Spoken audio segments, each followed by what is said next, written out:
Reels swipe பண்ணது போதும், இப்பவே கண்டென்ட் கிரியேட்டர் ஆகுங்க. டிஜிட்டல் கண்டென்ட் கிரியேட்டர் மூலமா மாசம் பல லட்சம் ரூபாய் சம்பாதிக்க முடியும். எப்படின்னு தெரிஞ்சுக்க ஃப்ரீடம் ஆப்பை டவுன்லோட் பண்ணுங்க.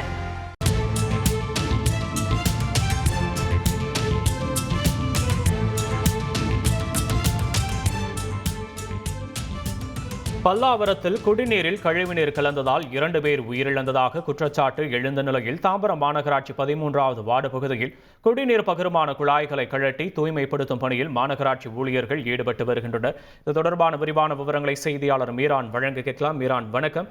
இருவரின் உயிரிழப்பை தொடர்ந்து என்ன மாதிரியான நடவடிக்கை எல்லாம் தற்போது அந்த பகுதியில் எடுக்கப்பட்டு வருது? மீரான், தாம்பரம் மாநகராட்சி 13வது வார்டு பகுதியில் அந்த குடிநீர் பகிர்மான குழாய்களை தூய்மைப்படுத்தும் பணியானது தற்போது நடைபெற்று வருகிறது. அதே போல இந்த தாம்பரம் மாநகராட்சி கமிஷனர் பாலச்சந்தர் அந்த பகுதி முழுவதுமாக வீடு வீடாக சென்று ஆய்வு செய்திருக்கிறார்.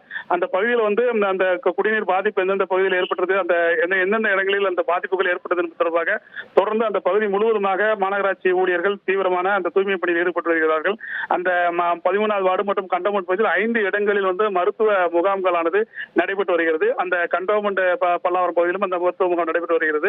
தாம்பரம் மாநகராட்சி 13வது வார்டு அந்த காமராஜ் நகர் பகுதிக்கு குடிநீர் விநியோகம் செய்த அந்த கண்ணபுரான் தெருப்பகுதியில் இருக்கின்ற அந்த 5 லட்சம் மத்திய கொள்ளளவு கொண்ட அந்த மேல்நிலை நீர்த்தேக்க தொட்டியானது முழுவதுமாக தூய்மைப்படுத்தப்பட்டு அந்த முழுவதுமாக அந்த பகுதி முழுவதுமாக குளோரின் போடப்பட்டிருக்கிறது.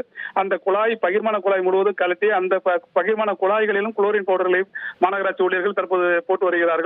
அந்த பகுதியில் குடிநீர் விநியோகமானது நிறுத்தப்பட்டிருக்கிறது. 3 நாட்களுக்கு அந்த பகுதியில் குடிநீர் விநியோகம் இருக்காது என்று மாநகராட்சி அதிகாரிகள் அறிவித்திருக்கிறார்கள். அந்த பகுதியில் லாரிகள் மூலமாக குடிநீர் சப்ளை ஆனது நடைபெற்று வருகிறது. இதேபோல் தாம்பரம் மாநகராட்சி பகுதியில் பல்வேறு இடங்களில் தூய்மை பணிகள் நடைபெற்று வருகிறது.